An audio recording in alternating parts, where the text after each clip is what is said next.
Hi hello నమస్తే welcome to our channel. నేను మీ Charmi. Present ఏపీకి సంబంధించి గత ఒక 2 సంవత్సరాల కింద జరిగిన ఓ ఘటన పైన మళ్ళీ దాన్ని రీకాల్ చేయాలని, అసలు అక్కడ ఏం జరిగింది ఏంటి అనే దానిపైన ఏదైతే ఫైల్ ఉందో దాన్ని మళ్ళీ రీఓపెన్ చేయాలి, ఆ కేసుని మళ్ళీ స్టార్ట్ చేయాలి అని చెప్పేసి అయితే వంగలపూడి అనిత హోమ్ మినిస్టర్ చెప్పడం జరిగింది. అసలు అది ఏంటి అనేది ఇప్పుడు తెలుసుకుందాం.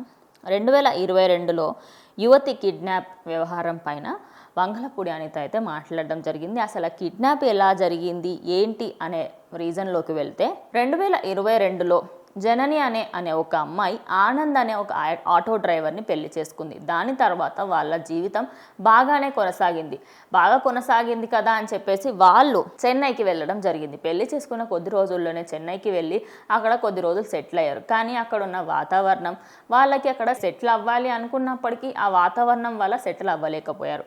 సో వాళ్ళు ఏం చేశారు అంటే ఇటు మళ్ళీ గుంటూరుకి రావడం జరిగింది. గుంటూరుకు వచ్చిన కొద్ది రోజుల్లోనే అకస్మాత్తుగా తాను చావు బ్రతుకుల మధ్యలో కనిపించింది.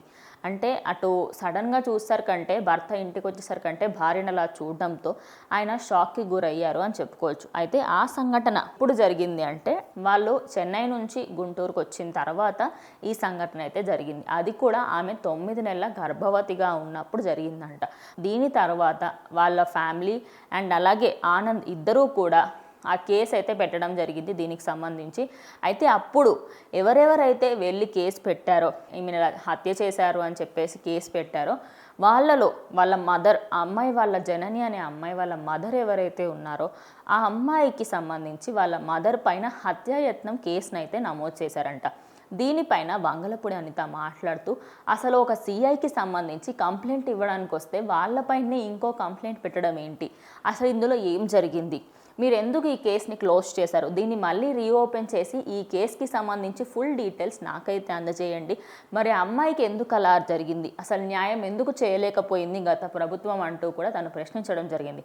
అయితే దీనిపైన ప్రజెంట్ గుంటూరు జిల్లాకు సంబంధించిన ప్రతి ఒక్కరూ కూడా ఈ ఇష్యూ పైన అయితే మాట్లాడుతూ ఉన్నారు. మాట్లాడమే కాకుండా దీనిపైన రీసెర్చ్ చేసి మరి దీనికి ఒక ఫుల్ స్టాప్ పెట్టాలి, అసలు ఎందుకు కేసు రిటర్న్ ఇవ్వాల్సి వచ్చింది, వాళ్ళు ఎందుకు కేసు మళ్ళీ దానికి సంబంధించి ఫుల్ డీటెయిల్స్ ఎందుకు ఇవ్వలేకపోయారు, ఇవన్నీ క్వశ్చన్స్కి కూడా ఖచ్చితంగా పోలీసులు ఆన్సర్ ఇవ్వాలి అంటూ ఆవిడైతే చెప్పడం జరిగింది. మరి వెయిట్ చేసి చూద్దాము.